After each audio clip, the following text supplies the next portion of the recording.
Hello everyone, welcome back. Today I want to talk to you about the holiday of New Year's Eve. It's different all around the world. People have different traditions, different countries, and different cultures around the world have different ways of celebrating the new year. There's even, some countries or some cultures that have their new year at different times of the year, right? Maybe not at the end of December or the beginning of January, right? That's what I think of as New Year's, right? December 31st to January 1st, that's New Year's Eve, right? The night of before the new year.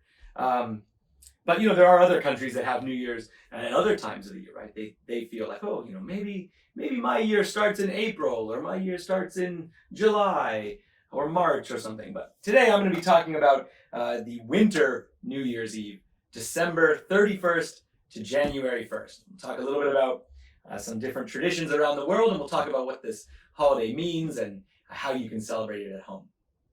So in Japan, New Year's is a very, very important holiday. I think, probably about the most important sort of family holiday, right? And there's a lot of decorations and a lot of traditions. You probably have to clean your house. I think that's an important tradition around New Year's Eve. Is getting your house ready, cleaning up your house from all of the year before to get it nice and ready for the new year. I think that's a really nice tradition. And here I got a decoration. I got this at the store today. This is a nice sort of New Year's decoration, a Japanese New Year's decoration. So let's talk a little bit about what this decoration is for, and then we can talk about maybe some of the things that will help you understand how you can celebrate it at your house. So, all right, got a couple of things here. First of all, it's sort of a wreath shape. Do you see that? Looks like a nice like a wreath, but not a wreath like a Christmas wreath. It's made out of a different material. And I heard that this sort of twisted material, almost like a hay kind of, or it's made out of like a leaves or a grass of some kind. I don't know, some kind of plant. But this sort of twisted, almost like a rope. It sort of means strength, like how it's really strong, right? Because when you're going into your new year, you want to sort of imagine, it's going to be a strong start. This is going to be a strong year. It's going to be a great year for me. So having a nice, strong wreath to show, strength. Now this character here in the middle is supposed to be a lion, although I feel like it looks a little bit like maybe like a dragon or something, but it's a lion, and it's used in different countries as part of a dance called a lion dance in English, a lion dance. And the lion, usually if you see it in like a parade or something, there'll be somebody inside, and it's a big costume with a giant head, and it'll go around and it'll chomp its mouth and kind of dance around, and it might even come over and chomp its mouth on top of people's heads, right? Which might look a little bit scary, like, oh no, it's gonna eat me. But actually, what this lion monster is doing is sort of scaring away the bad luck, or scaring away the sort of the bad spirits or the bad luck, so that you can have a good year. And if it comes over to you and it starts chomping over your head, it's not trying to eat you, it's trying to scare away the bad luck from you, right? So it's very lucky. If the lion comes over to you and starts chomping over your head, it's sort of trying to eat away all your bad luck, eat all the bad luck.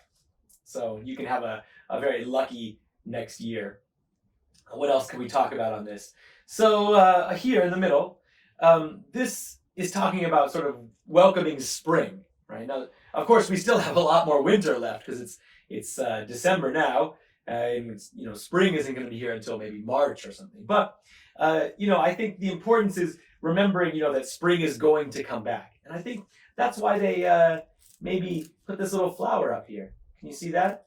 Because usually this sort of flower might pop out. It looks almost like a cherry blossom or a little bit like that. But usually these types of flowers might come out in spring. So I think we're trying to remember, like, then start thinking about the next year. What else can we see on here? Over here we've got a piece of, this is plastic, but I think it's supposed to look like a pine tree. Piece of from a pine tree with the pine needles, right? I mean, pine cones.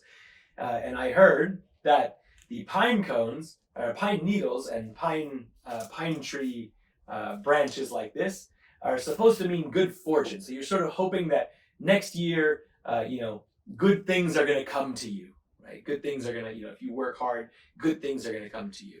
Maybe, if you work hard in school, you'll learn a lot, or you work hard, your parents work hard at their job, and they'll make, good money that your family can use for different things. So it's supposed to be good fortune. What else can we see on this? Lots of colors. What colors do you see on this wreath? There's two colors that are very, very prominent. Do you see? What colors do you see? So the two colors that I think that are the easiest to see are red and gold. Red is sometimes talked about as being kind of a lucky color. Right? Obviously, we want the next year to be really lucky. 2020 was sort of a weird year, right? Not a very lucky year this year. So hopefully next year's luckier than this year. Hopefully we can start going out to restaurants again, and we can start traveling on airplanes again. That would be great. And then the other color that I see is gold. Gold is supposed to be another kind of, like a celebration color. Right? Like if you want to celebrate something, in Japan, gold is oftentimes used to show celebration, this red and gold. And it looks like that, right? Doesn't this look like a nice party? Like if you hang this sort of thing up, the gold looks like a good decoration for a party. Now, sometimes in Japan you see this sort of zigzag pattern hanging up in different places. And I heard that the zigzag pattern might be talking about sort of like rain falling, and part of that might be hoping that we have good rain in the future so that the plants can grow, like all the rice and all of the the fruits and vegetables, all the things that we need to grow to eat, that we're sort of hoping that all of those things will grow. It looks a little bit like a lightning bolt though, which would be maybe scarier than some nice rain for the plants. But I hope if you think I've gotten anything wrong, or you have anything else to tell me, come and find me and let me know, because I would love to learn more about this really cool wreath. But I think when I'm done, I think I should hang this up in front of my house for the new year. So we've got the wreath, right? That sort of probably means sort of like strength. Like I hope I have a strong year. We have the lion here to sort of scare away the bad luck, to eat the bad luck so that it doesn't go to you. And we've got the little flower and little sign saying, remember spring, or spring is coming, after winter's finished.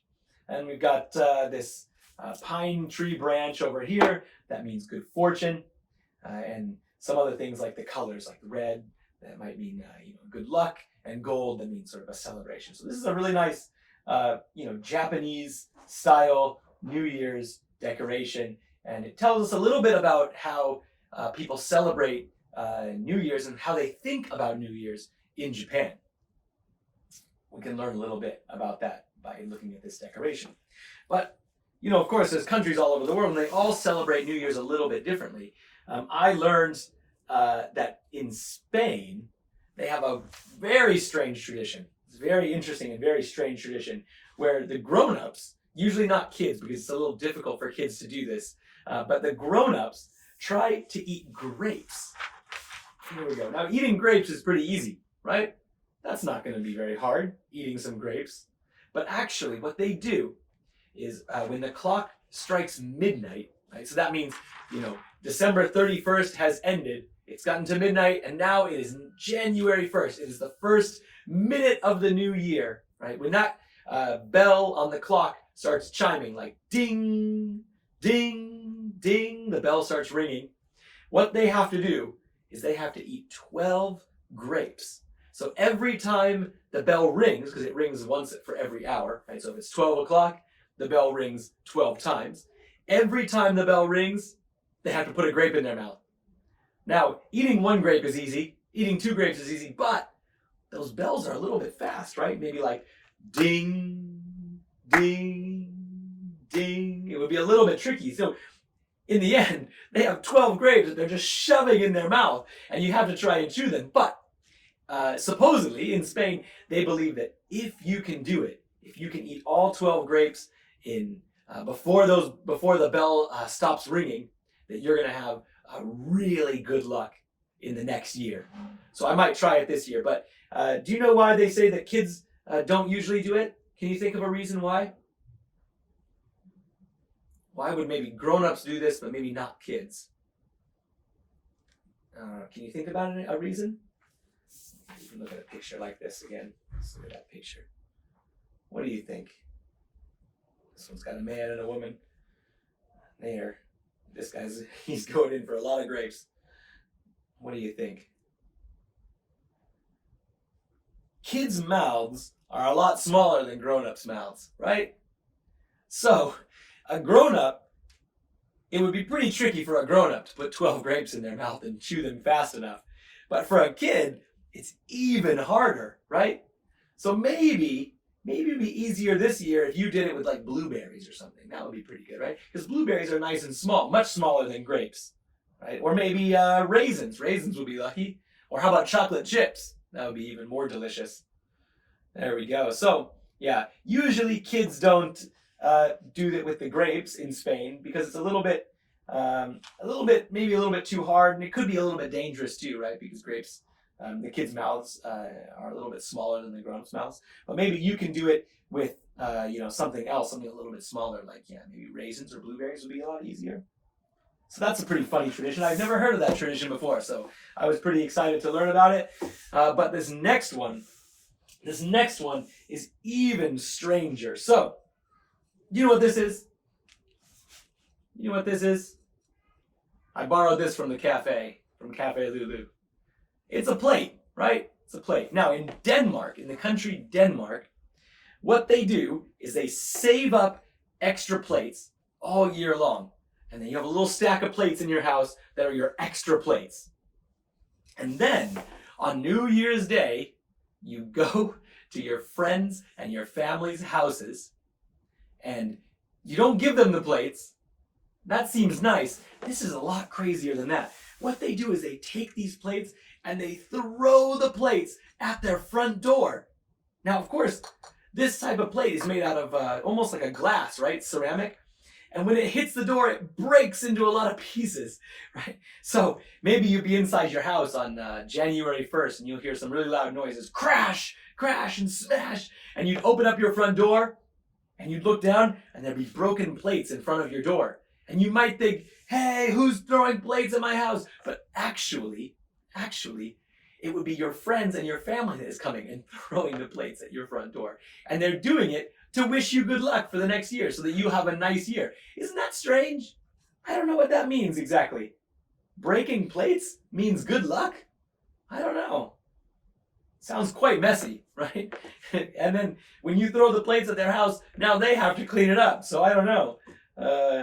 And you don't want to use, your special plates. That might make your mom pretty angry. So I don't know. I don't think that tradition is going to be very popular in Japan. But in Denmark, that's what they do. Throw the plates at people's front doors. Now, another tradition that happens in countries around the world, like maybe in the United States or other places, for New Year's are New Year's Eve fireworks. New Year's Eve fireworks, right? Shoot the fireworks up in the sky and watch them explode and celebrate the new year. And I'm not going to launch any fireworks inside the Learning Tree studio. I don't want to catch this nice studio on fire, but I brought a couple things to show you guys. So one of them is this sort of party popper. This is the type of thing, you can buy these at lots of different types of stores. And inside here is some fun stuff. Inside here is some confetti. Confetti is like small pieces of paper, or streamers, which is like a coiled up, like a rolled up pieces of paper. And the other thing that's inside here is a small firework. And when you pull this string, you peel it back like this.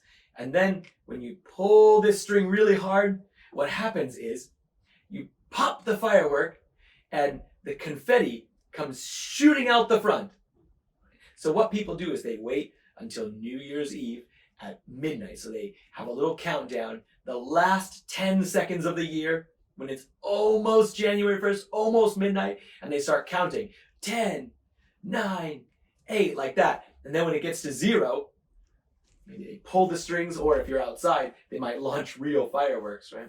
In New York City, they have a thing called the ball drop, where they have a giant ball of lights up in the sky, and then when they count down, the ball drops down. It like kind of slides down a big long pole, and it's very colorful. And lots of people get excited and dance around, and they play music. It's sort of a funny Christmas decoration. Now, I'm not going to pop this one in here because I think it'll be too messy and maybe a little smoky. But I found this other one today, and this one is nice because it doesn't have that firework inside, but it does have the streamers inside. So I think that we should have a countdown. I hope this works. We'll see how this works here.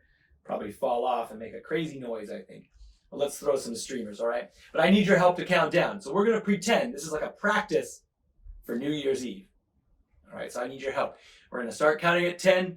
We're going to count down all the way to 0. And when we get down like 10, 9, 8, 7, 6, 5, 4, 3, 2, 1, then when we get down past 1, we're going to shout, Happy New Year's! And I'm going to throw these streamers and we'll see how it works.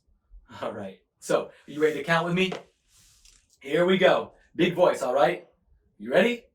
I don't want to do it by myself. New Year's is a sort of a time to celebrate with our family, to think about the things that we loved about 2020 and to think about the things that we're excited for in 2021.